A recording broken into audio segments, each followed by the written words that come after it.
মহিলা সিভিক ভলেন্টিয়ারকে শ্লীলতাহানির অভিযোগ। Park street থানার ভিতরে এই শ্লীলতাহানির অভিযোগ এবং অভিযোগ উঠছে থানারই এক সাব ইন্সপেক্টরের বিরুদ্ধে। মামলা রুজু করা হয়েছে পার্ক স্ট্রিট থানার, ক্লোজ করা হয়েছে এসআই কে।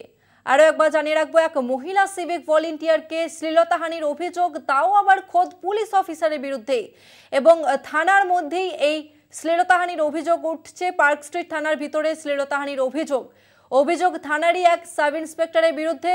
মামলা রুজু পার্ক স্ট্রিট থানার, ক্লোজ করা হয়েছে এসআই কে। গোটা সমাজটা নিয়ন্ত্রণহীন হয়ে গেছে। দুষ্কৃতীরা ভয় মুক্ত, তারা মনে করছে এই সরকারটা তাদের সরকার।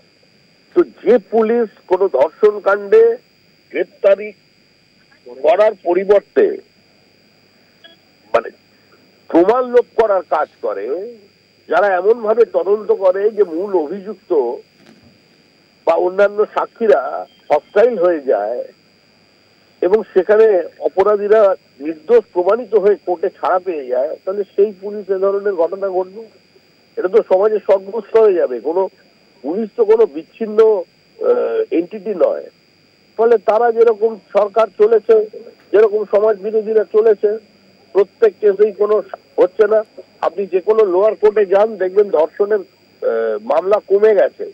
তার কারণ হচ্ছে খাপ পঞ্চায়েতদের মতো করে ধর্ষণের ঘটনাকে সেইখানেই মিটমাট করে দেওয়া হচ্ছে।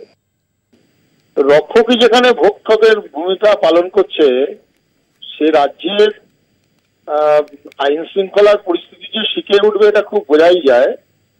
এটা বোঝা যাচ্ছে অত্যন্ত নিরাপদ জায়গাতে যারা চাকরি করছেন, কাজকর্ম করছেন, তারাও আজকে কেউ নিরাপদে নেই। যাদের হাতে মানুষের নিরাপত্তা দেওয়ার কথা, তারাই এখন নিরাপত্তা খুঁজছেন। এই ভয়ঙ্কর পরিস্থিতি, রাজ্যের প্রশাসন কার্যত ভেঙে পড়তে বসেছে। বিশ্বাস আর রইল না কোনো কিছুর।